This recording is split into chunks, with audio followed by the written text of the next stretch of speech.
Choosing personnel. Make careful selection of men. The men who act as presidents of state conferences should be carefully selected. Then let these men bear the responsibilities of the conference in a most thorough, earnest, God-fearing manner. If they are not qualified to do the work thoroughly and successfully, do not keep them in that position. Testimonies to ministers and gospel workers, 322. Great care in choosing men. Great care should be exercised in choosing men to occupy positions of responsibility as guardians of the churches. My brethren, do not make this choice blindly, lest the flock of God be given an example that will teach them to tear and devour. The men who bear responsibilities in the cause of Christ should be men of prayer and humility. They are to act like men who in all their dealings with their brethren are guided by the Spirit of God. They are to give an example of righteousness. They are sacredly to guard the reputation of those who are doing the work of God. The Review and Herald, November 14, 1907. Presidents to select helpers. At the Jackson meeting, brother says, I will take the presidency of the Michigan Conference.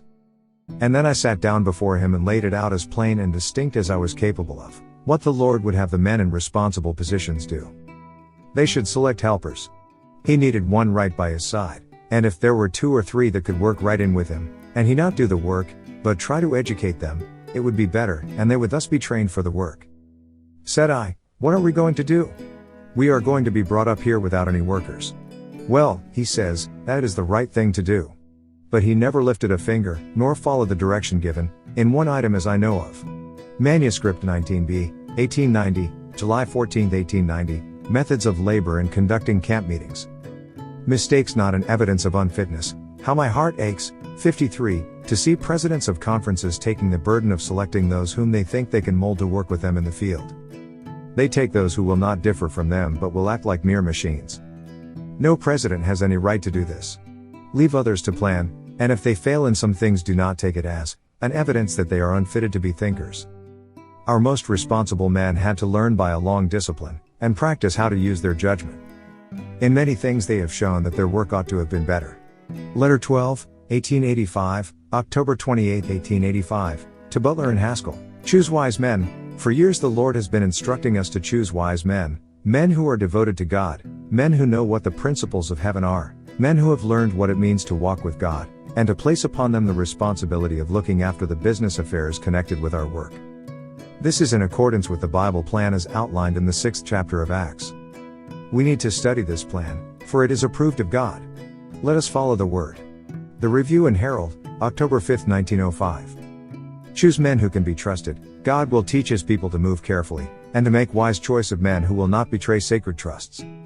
If in Christ's day the believers needed to be guarded in their choice of men for positions of responsibility, we who are living in this time certainly need to move with great discretion. We are to present every case before God, and in earnest prayer ask him to choose for us. Testimonies for the Church 9-264. Great care in selecting leaders. The Lord has been pleased to present before me many things in regard to the calling and labor of our ministers, especially those who have been appointed as presidents of conferences. Great care should be exercised in the selection of men for these positions of trust. There should be earnest prayer for divine enlightenment. Gospel Workers, 413. Choose men who have experience in faith. Those who are thus appointed as overseers of the flock should be men of good repute, men who give evidence that they have not only a knowledge of the Scriptures, but an experience in faith, in patience, that in meekness they may instruct those who oppose the truth. They should be men of thorough integrity, not novices, but intelligent students of the Word, able to teach others also, bringing from the treasure house things new and old.